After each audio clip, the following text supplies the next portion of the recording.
All right, welcome to Block 929. My name is Ted.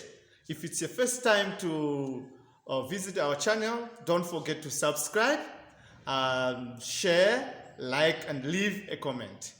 All right, today I just wanted to talk about sense of ownership. I know many people don't understand what it means when you say sense of ownership.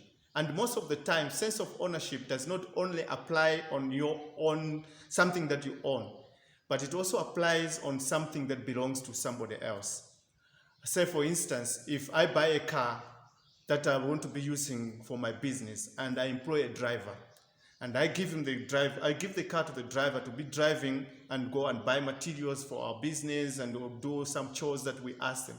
That means that person needs to have a sense of ownership. So even though the vehicle does not belong to him, he needs to be able to own that vehicle for as long as the time that he's using it. He needs to treat the vehicle as his own. And this is a problem here in Africa. Many people don't have any sense of ownership when they are working with something that does not belong to him.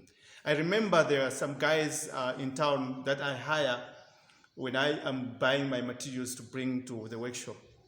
There was one day, one of the guys was, somebody was hiring him and they were loading the stuff, and it was too much stuff that was loaded on this vehicle. And one of the guys said to him, "My friend, that car is going to break because those are too heavy things." Then that guy was arguing and was being defensive. And they said, "But now, my friend, you're going to break that car." Then he got so upset and he said to the friends, and he said, "Hey, look here, listen to me. With this car, the only thing that belongs to me is my driver's license. The car is not my car. So if the car is broken and something happens to that car, I still got my license. I'll go somewhere else and get another job." And I mean, it was very depressing for me to hear that, because I could just relate to say, okay, so is this what happens to me also in terms of my equipment? You'll find that most equipment always break most of the times. The grinder, we have to buy a grinder almost every 2 months because the grinder is always getting damaged. We do welding machines, we have to buy a new welding machine almost every 3 months. But these welding machines are welding machines that are very strong. The welding machines that we use are very strong. They can last even 3 years or 4 years. But 3 months, the welding machine is already broken. Because many people don't have sense of ownership. It's a problem that I don't know if there's somebody else out there who's running a business here in Africa who has understood and has managed to solve this problem, how to instill the sense of ownership in your employees. Please let me know. Because what I've discovered, money doesn't even really matter. You can pay people as much as you pay them, but they will still be careless. Sometimes even treating the person very well will even make matters worse, because sometimes people think when you look after them, they think that you're trying to buy them. You're trying to, to manipulate them so that you don't want to lose them. And I know that many people there's been so much, even employers, most employers have been very dishonest with their employees, to a point where that if you are treating your employee very well, the employee gets very confused because he doesn't really trust you. He thinks that you're doing it for a reason. There is something that you're going to benefit out of treating them well. If you just call your employees and you said, "From today onwards, I'm just increasing your money, I'll be paying you good salary," they're going to get nervous. It's difficult even sometimes to give some people to offer anything. I mean, we don't trust each other anymore. So it's very difficult to get people that you can motivate in a way that they can get the sense of ownership. So most of the times you'll find that if you're struggling in your business, your equipment is always getting damaged, your tools don't last, it's because people don't have a sense of ownership. And this is something that I've been grappling with and struggling with and saying, how do I solve this problem? And I'm getting it okay now, because now what I've done is now I've actually put my business in a sense that we are sharing our profits. The profits that I make, I share with my employees. What I do is I pay them a salary, but I also pay them commission. So I'm giving them opportunity for them to be able to earn more money. So the amount of money that they can earn is limitless. And this is actually working. And I'm going to share more about these ideas in the coming videos. Like, for example, at the moment, my whole team, all of them, they are students, young people who are not even educated. My supervisor is finished school in primary. He even struggles to write even his surname, you know. But this guy is able to manage this workshop and is able to motivate. I'm going to talk about a video where I'm going to talk about supervisory skills. What is my understanding of supervisory skills of a supervisor? And you will see that I'll talk about this young man who does, I think he's gone as far as standard 3. Who's gone as far as standard 3, but is able to run my workshop. This month he has told me, he said, "Sir, end of this month we want to have a party."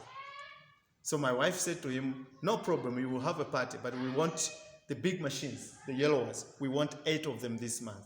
And guess what?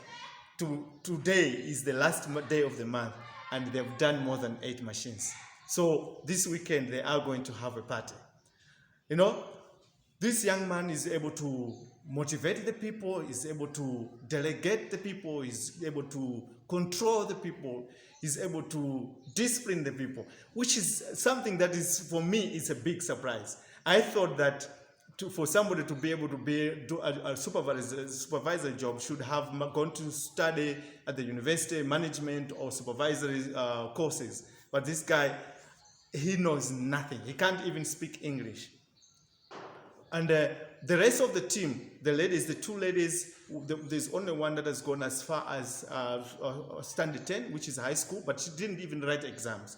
She's the one who's the most highest educated. But the others, the other one finished in Form 2. The 2 of them finished in Form 2. But they're doing the job, and all of them, I have trained myself from scratch. None of them came here with the skill from anywhere else, because we don't employ people with some skills. And it also applies with the sense of ownership, because I want to train them, and when they work, what they will know is what we have trained them. When the people come with a sense of baggage and they come with their own ideas and then they change the whole system that we have here, it's completely messed up. And this causes a lot of confusions. And no matter how you try to speak to people to do things the way we have trained them, they don't want to do it. Comes back to the sense of ownership. Yeah, so today I just wanted to talk about the sense of ownership. Why is it that when you're doing your business in Africa and you're struggling because your equipment is not lasting, your things are getting lost, your car that you gave somebody to drive is getting damaged very easily, things don't seem to last. It's just because most of the people don't have a sense of ownership. The day that our guys will start learning that when somebody entrusts you with something, you need to have take ownership of that thing. Even when you're given a job, you need to take ownership of the job. For instance, myself, if somebody comes to me and says, "Ted, I want you to make a machine for me," even if the person has a negotiated discount, and I was not happy to actually give this discount, but I had to give this discount, I still give him a very, very good quality job. I still give them the free training. I still give them the guarantee. I don't say, because you didn't pay me the money that I wanted, I'm not going to give you a good product. It's because I have what they call sense of ownership. I take ownership of what I am doing. So this is what we people, Africans, we need to start learning, to have a sense of ownership. Even if you are in government and you are heading you are a minister, you are heading a big department, you need to take ownership. Even if it's a president, you need to take ownership of the country.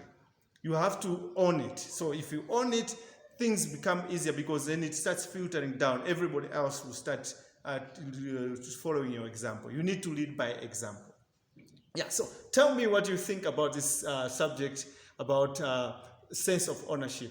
And I would like to hear what you say, or what you think, what are your opinions when it regards to this. Because there are many people who are having small business who are struggling to grow because of this part of area. There are so many things that are hindering our growth. but one of them is this one. So I want to hear what you think is the best way of instilling sense of ownership in our team members.